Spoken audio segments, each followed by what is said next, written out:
Lève les mains. Zekonusa. Lève les mains. Zekonusa. Dis ô Éternel, Ya okasavo.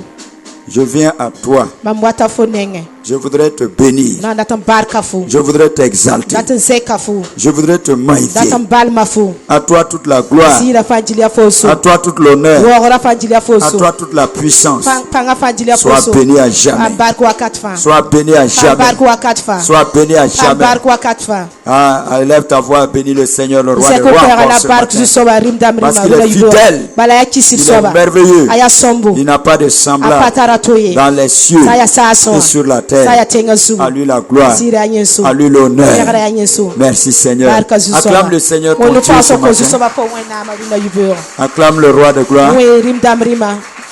Assieds-toi dans la présence de Sinu Dieu. wena mbele mafora. Dis à ton frère, Yelo babiga. sois la bienvenue. Ni wansongo. Amen. Amen. Nous allons adorer le Seigneur. Tona woro zu soba. On lève les mains vers lui. Zeke nous Tu santes répètes soba. après moi. Le bon torse wa mam sina À yela. celui qui nous aime, Senonga tonno. qui nous a délivrés de nos péchés par Yolo son sang, son yelo wena ne bamzima. qui a fait de nous un Sama royaume tonto toni ya solo. de sacrificateurs Mankudba. pour Dieu son Père. Bamba wena À mienga. lui soit la puissance Yena yipanga. et la gloire La niziri. au siècle des siècles. Zamano zamana. L'agneau qui a été immolé Bila senda ankuwa. est digne de recevoir Azem samtirere. la puissance, Panga. la richesse, Arzekse. la sagesse, Yam. la force, Kelam. l'honneur, Wore. la louange Perde. et la gloire La niziri. à celui qui est assis sur le trône Zogera zuga. et à l'agneau de La ne Dieu. wena Soit pebila. la louange, Bere perde. l'honneur, Wore. la force Kelam. et la puissance La ne panga. au siècle des siècles. Zamano zamana. Adorons le Seigneur. Rozu face à son soba. autel. Fungunu nengtenga. Incline-toi devant Dieu, devant le Seigneur Jésus. Jésus. Dis avec moi, je t'adore, Seigneur Jésus. Je t'adore, Saint-Esprit. Dieu le Père, je t'adore. Amen. Amen. Amen. Assieds-toi dans la présence de Dieu. Que toute la gloire revienne au Seigneur notre Dieu. À lui la force et la puissance au siècle des siècles. Alors, ce matin, nous allons continuer dans notre grand thème. Rien n'est au hasard. Tout ce que Dieu fait est bon. Amen. Amen. Tout ce qu'il fait est bon. Et les enseignements que nous recevons là, ce n'est pas en vain. Ça a pour un but et c'est en fonction de la réalité ou de l'atmosphère qui prévaut. Les enseignements que nous recevons là, ce sont des enseignements que quand nous les mettons en pratique, ça va te donner la victoire par rapport à une situation donnée. Vous êtes là?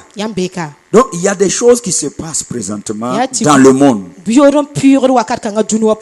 y a des choses qui se passent présentement au Burkina. Il y a des choses qui se passent présentement sur la terre. Et c'est pour cela que l'Esprit de Dieu nous donne un enseignement qui nous permettra de remporter, de triompher de ces événements-là. Si nous mettons en pratique ces enseignements-là, nous allons avoir la victoire. Donc, c'est pourquoi je vous demande, vous qui aimez le Seigneur, d'être attentifs et de mettre surtout en pratique. Parce que c'est pour notre bien. Lève ta main. Dis Saint-Esprit. Aide-moi à mettre la parole de Dieu en pratique. Aide-moi à mettre la parole de Dieu en pratique. Et voici le thème actuel que nous sommes en train de développer de la part du Saint-Esprit.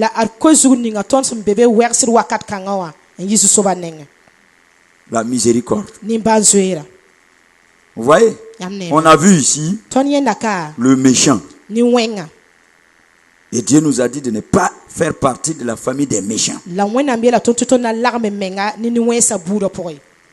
On a beaucoup parlé de cela. On a même prié avant l'avènement du coronavirus.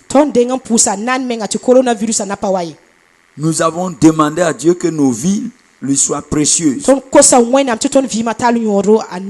Et l'année passée même, nous avons pris un temps dans la prière pour implorer la miséricorde de Dieu. On le faisait sans comprendre l'importance de la miséricorde. Mais maintenant, le Saint-Esprit, il nous a éclairés sur ce que c'est la miséricorde, afin que nous puissions nous accrocher davantage à la miséricorde de Dieu. Tu dois rechercher la miséricorde de Dieu. La miséricorde, c'est quoi? La miséricorde, c'est d'avoir pitié de quelqu'un de faible, de fragile. On ne fait pas miséricorde à un grand, à un riche, à un puissant. Quand quelqu'un est grand, quand il est fort, quand il a les moyens, il ne peut pas bénéficier de la miséricorde. Quand quelqu'un n'a pas de problème, il ne peut pas bénéficier de la miséricorde. La miséricorde est pour ceux qui sont dans des problèmes, dans des difficultés, qui sont rejetés, qui sont fragiles, qui sont faibles, qui sont oppressés, qui sont dans la souffrance. Leur âme gémit, leur âme pleure. C'est eux-là qui attirent la miséricorde de Dieu. Mais quelqu'un qui est joyeux, tout va bien dans sa vie, il ne peut pas bénéficier de la miséricorde de Dieu. L'humanité a besoin de la miséricorde de Dieu. Les hommes ont besoin de la miséricorde. Le Burkina actuellement a besoin de la miséricorde. Et c'est pour cela que Dieu permet souvent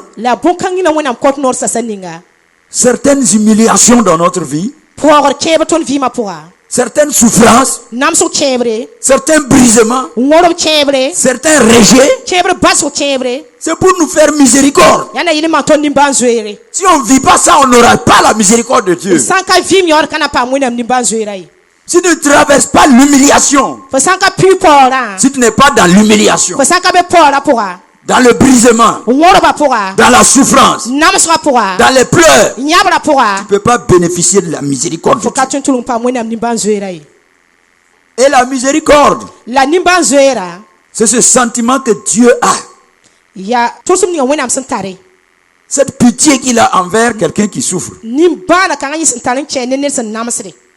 Et qui l'amène à sortir cette personne-là de sa souffrance pour le mettre au-dessus même des grands. La miséricorde de Dieu là, ça te lève au-dessus des grands. Alléluia. Amen. Ceux qui se croyaient forts, quand tu bénéficies de la miséricorde de Dieu, Dieu te met au-dessus d'eux. Dieu te rend plus fort que eux.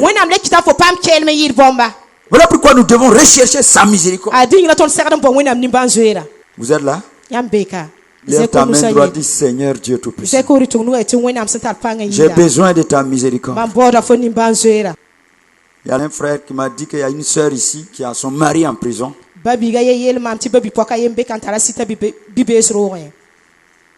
Alors j'ai dit que Dieu fera miséricorde à ton mari. Il va sortir. J'ai dit qu'il va sortir de la prison cette année même. Amen. C'est la miséricorde de Dieu qui guérit les malades. C'est la miséricorde de Dieu qui nous délivre des démons. Quand les démons nous fatiguent, Dieu nous regarde, il a pitié de nous et il nous délivre de la main des démons.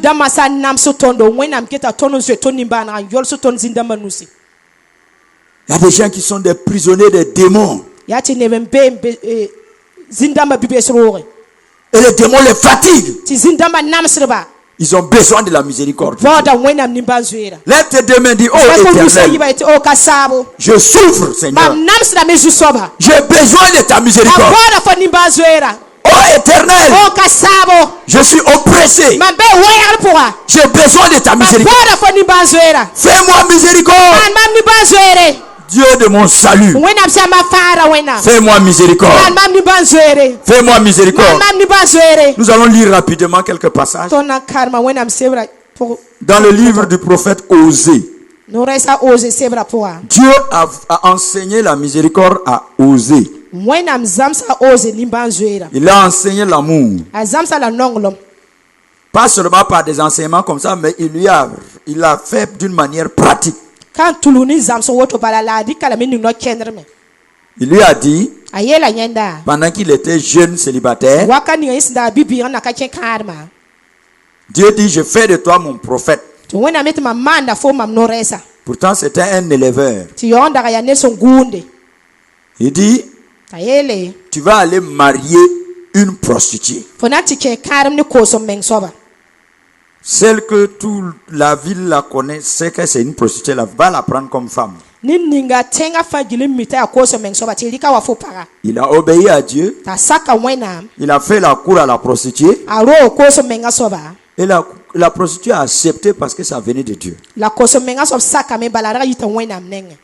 Mais cela ne veut pas dire que la prostituée a décidé d'abandonner sa prostitution. Dieu voulait enseigner quelque chose à Osée. La miséricorde, l'amour, la puissance de l'amour, la puissance de la miséricorde. Regardez une prostituée. Qui la veut comme femme? C'est une misérable. C'est quelqu'un qui n'a pas de valeur. Les prostituées sont considérées comme des objets. Personne ne respecte une prostituée comme cela. Mais le prophète va lui accorder sa miséricorde et lui faire la grâce à elle qui n'est pas digne d'un foyer d'avoir un mari.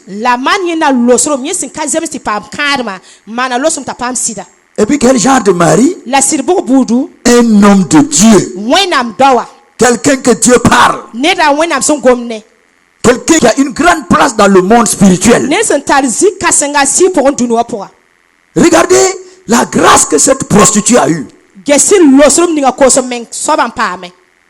De la prostituée, elle devient la femme d'un prophète, d'un homme de Dieu respecté en Israël.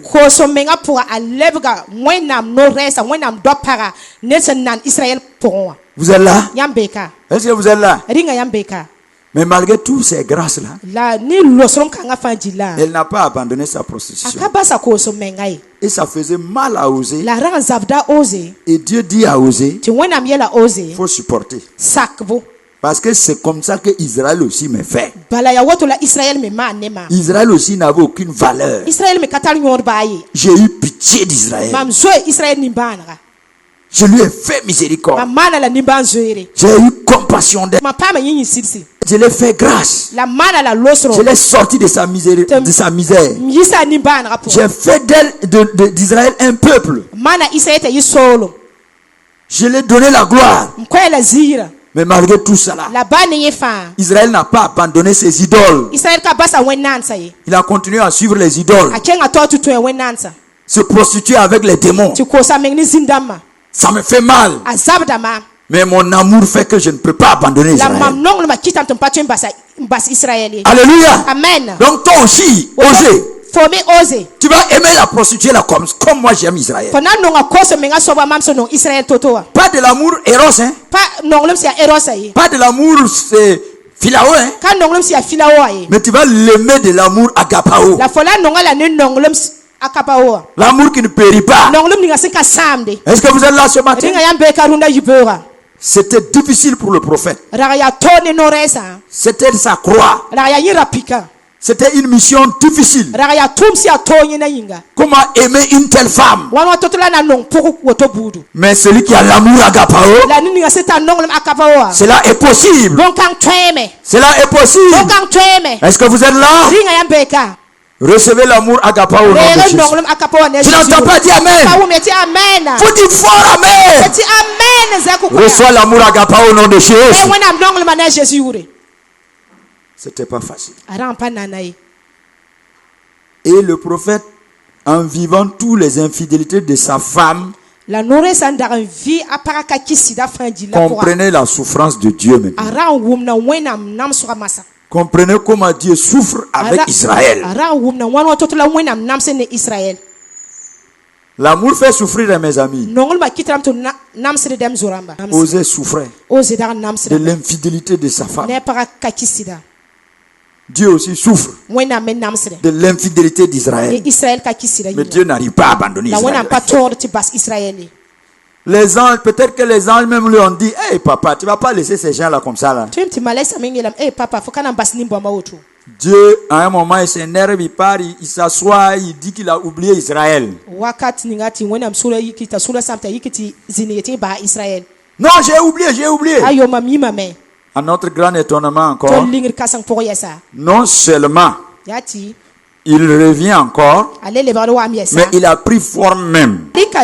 Il est devenu homme. Venez habiter encore au milieu de ce peuple-là qu'il a trahi plusieurs fois. Eh, l'amour. Dieu revient encore au milieu d'Israël. On le crucifie. Pentecôte. Au lieu de descendre au Burkina Faso, le Saint-Esprit descend encore là-bas. Là où on a crucifié le maître. L'amour ne périt pas. Et c'est cet amour que Dieu a pour toi et moi. Tu comprends, non? Il ne peut pas t'abandonner. Dieu ne peut pas. Il ne peut pas t'abandonner. C'est nous, on abandonne Dieu. Dieu ne peut pas nous abandonner. À cause de son amour. Voyez, frère? Donc dans Osée chapitre 2, regardez verset 16. Il dit, c'est pourquoi voici, je vais l'attirer et la conduire au désert et je parlerai à son cœur. Il parle de qui encore? D'Israël. Vous voyez? Là, je lui donnerai ses vignes et la vallée d'Accord comme une porte d'espérance, et là, elle chantera comme au temps de sa jeunesse, et comme au jour où elle remonta du pays d'Égypte. En ce jour-là, dit l'Éternel, tu m'appelleras mon mari, et tu ne m'appelleras plus mon maître. J'ôterai de sa bouche les noms des Baals, afin qu'on ne les mentionne plus, on ne mentionne plus par leur nom. En ce jour-là, je traiterai pour eux une alliance avec les bêtes des champs, les oiseaux du ciel et les reptiles de la terre. Je briserai dans le pays l'arc, l'épée et la guerre, et je les ferai reposer avec sécurité. Je serai ton fiancé pour toujours. Je serai ton fiancé par la justice, par la droiture, par la grâce et par la miséricorde. Je serai ton fiancé par la fidélité, et tu reconnaîtras l'Éternel. En ce jour-là, j'exaucerai, dit l'Éternel, j'exaucerai les cieux, et ils exauceront la terre.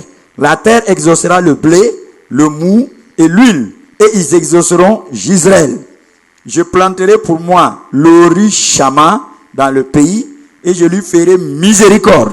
Je dirai à Lo-Ami, tu es mon peuple, et il répondra, mon Dieu. Amen. Amen. Regardez. L'amour de Dieu. L'amour de Dieu.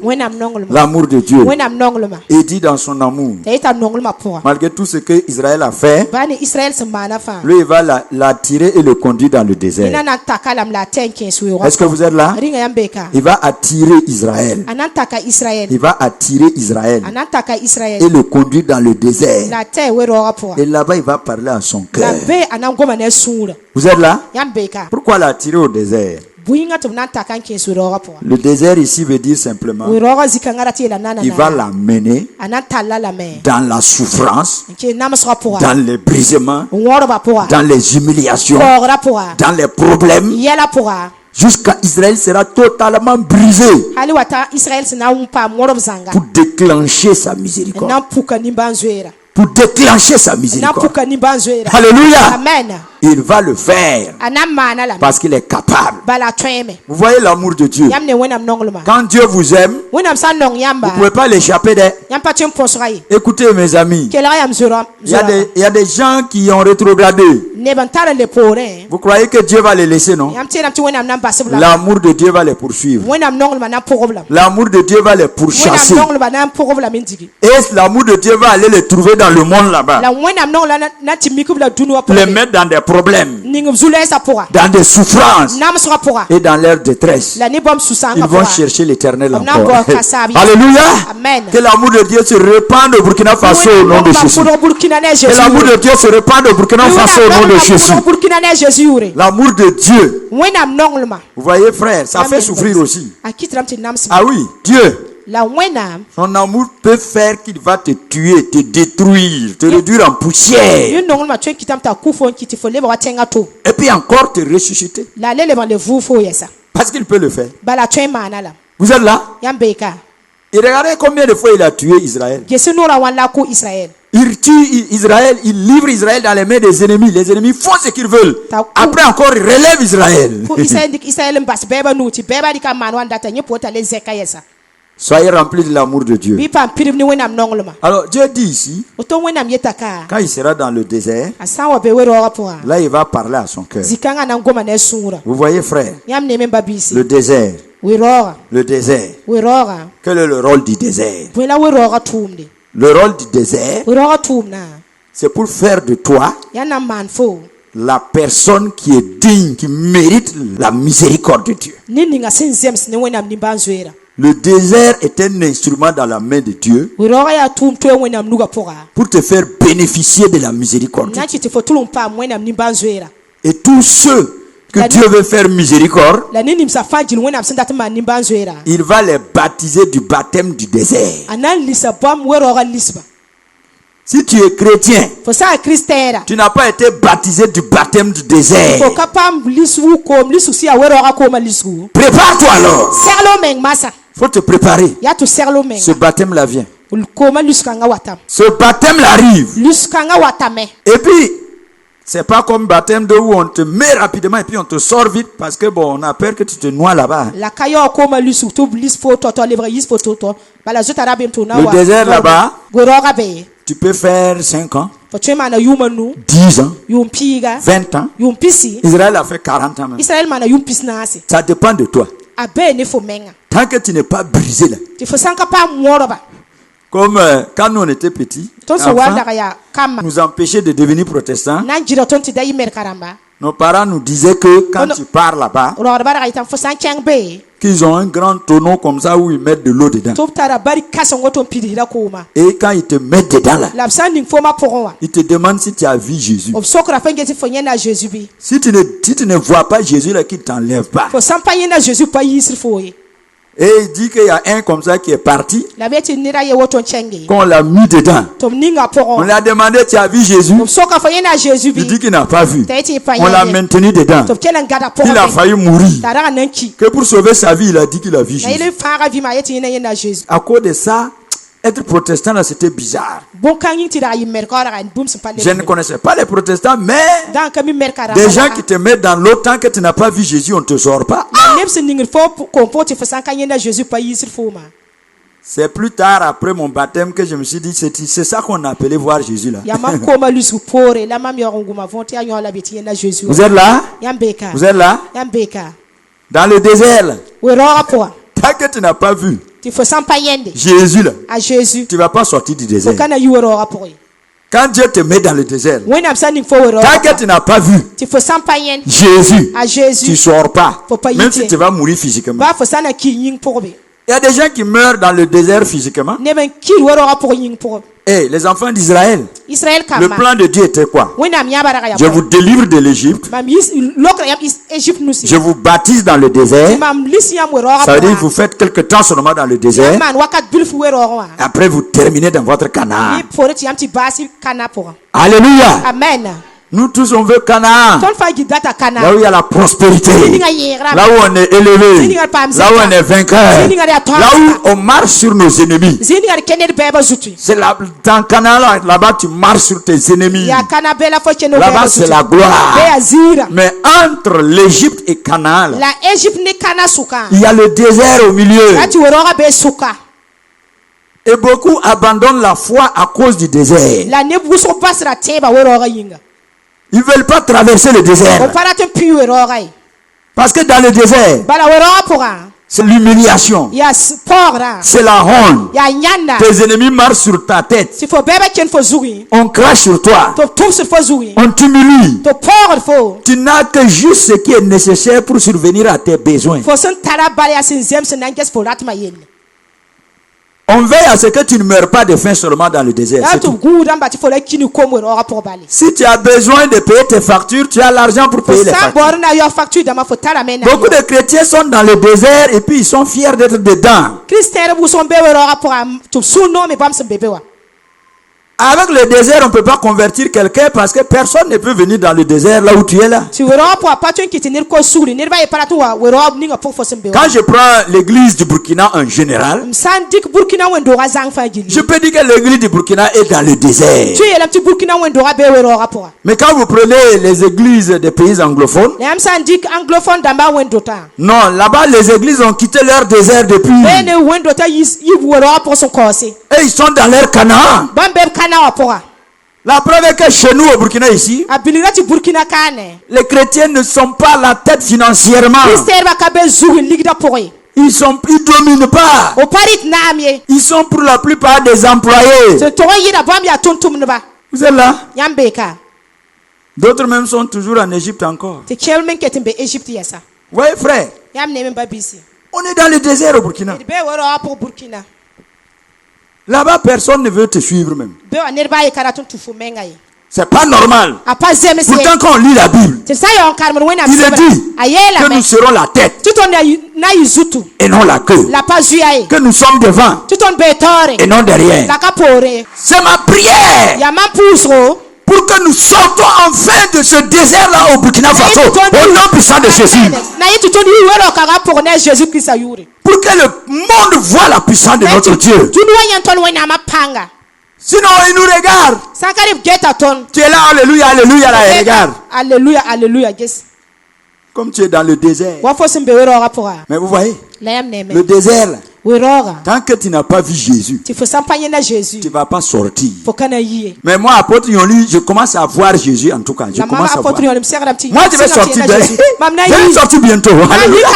Alléluia. Amen. Priez que les hommes de Dieu là n'ont qu'à sortir vite.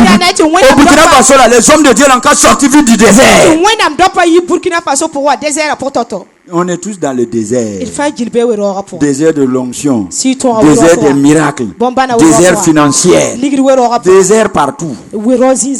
Mais qu'est-ce qui pourra nous faire sortir du désert? C'est quoi? Là? Applaudissez, applaudissez fort. Si tu comprends, le désert là-bas là, c'est une prison dans laquelle quand on te jette là, il n'y a pas quelqu'un qui peut sortir encore. Même naturellement comme ça là. Si on te prend, on part te mettre au milieu du désert Sahara et on te dit de revenir à la maison. Au milieu. Tu pourras revenir vivant. Hein? Seule la miséricorde de Dieu va te sauver. Ça veut dire que Dieu nous met dans des situations où personne ne peut nous sauver.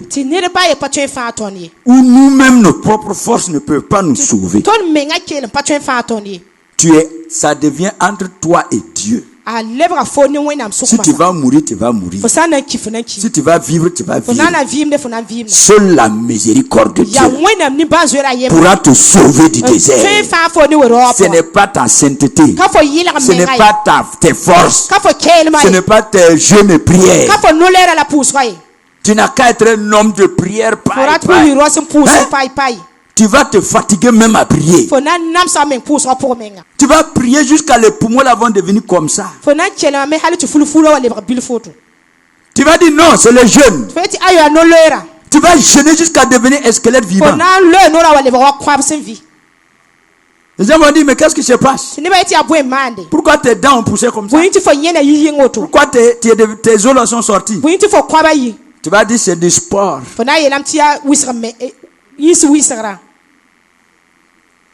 Le jeûne ne peut pas te sauver. La prière ne peut pas te sauver. Seule la miséricorde de Dieu. Seule la miséricorde de Dieu. Et moi je crois que si Dieu a permis que ce thème soit enseigné dans cette église, peut-être que cette église est à la porte de Canaan. Certainement cette église est à la porte de Canaan. L'Éternel veut faire un miracle dans cette église. Il veut faire miséricorde dans cette église. Alors, quand Dieu va te sortir de ton désert financier, de ton désert spirituel, du désert dans lequel tu étais, les gens vont dire, mais on croyait que c'était fini pour lui. Lui là, il a un secret. C'est un miracle. C'est un miracle. Les gens diront ainsi, parce que la miséricorde de Dieu est un miracle. Recevons la miséricorde de Dieu. Recevons la miséricorde de Dieu. Reçois en abondance. Alléluia. L'église de Burkina a besoin de la miséricorde. Et regarde ce que le désert fait. Dans Osée 6, verset 6, Dieu a dit, car j'aime la miséricorde et non les sacrifices, et la connaissance de Dieu plus que les holocaustes. Donc, vous voyez, non? Dieu aime la miséricorde. Il aime faire miséricorde. Donnez-lui l'opportunité de vous faire miséricorde parce qu'il aime ça. Quand Dieu n'a pas à vous faire miséricorde, Dieu n'est pas content. Alléluia. Donnez-lui l'opportunité de vous faire miséricorde. Il aime la miséricorde. Lève ta main et dis, Seigneur, merci. Parce que tu aimes la miséricorde. 1 Samuel 2. Une femme qui va bénéficier de la miséricorde de Dieu. 1 Samuel 2. La maman du prophète Samuel. Elle va bénéficier de la miséricorde de Dieu. Toi aussi bénéficie de la miséricorde de Dieu. Bénéficie de la miséricorde de Dieu. C'était une femme. Une femme, deuxième femme, qui avait un problème, stérilité. Il est dit que sa coépouse l'a tourmenté, mais son mari l'a flatté tout le temps. Écoutez, quand vous êtes flatté, vous bloquez la miséricorde de Dieu. Alors Elkana l'a fatigué, Anne. Il l'a mortifié, il l'humiliait, et cette femme était devenue misérable. Dans sa misère, elle cria à l'Éternel, elle pleura devant Dieu, et Dieu eut pitié d'elle. Est-ce que vous êtes là? Et Dieu eut pitié d'elle, et c'est ainsi qu'elle est tombée enceinte par la puissance de la miséricorde de Dieu. Et elle dit maintenant, après avoir accouché Samuel, elle loue l'Éternel, et elle dit au chapitre 2 verset 6, l'Éternel fait mourir, il fait vivre aussi. Il fait descendre dans les séjours de mort, et il en fait remonter. Écoute, l'Éternel appauvrit, et il enrichit. Il abaisse et il élève. De la poussière, il retire le pauvre. Du fumier, il relève l'indigent, pour les faire asseoir avec les grands. Et il leur donne en partage un trône de gloire.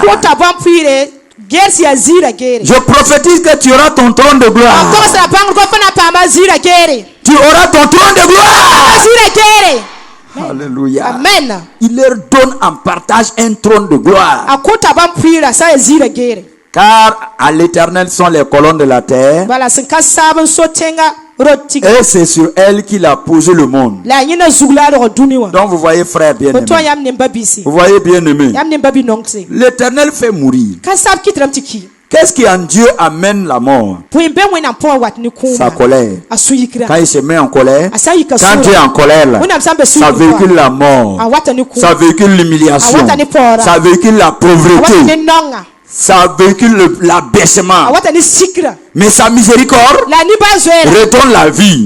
Sa miséricorde enrichit. Sa miséricorde élève. Sa miséricorde te donne un trône de gloire.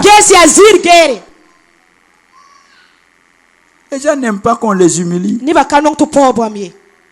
Ça veut dire qu'ils ne veulent pas la miséricorde. C'est pourquoi Jésus nous a dit, quand on te gifle là, faut faire quoi? Faut tendre l'autre joue. Nous on croit que c'est une faiblesse. C'est en fait pour provoquer la miséricorde de Dieu. Et qu'est-ce qui peut amener la pitié de Dieu sur nous? Hein? La misère. Nous lisons dans Exode chapitre 2. Le verset 23.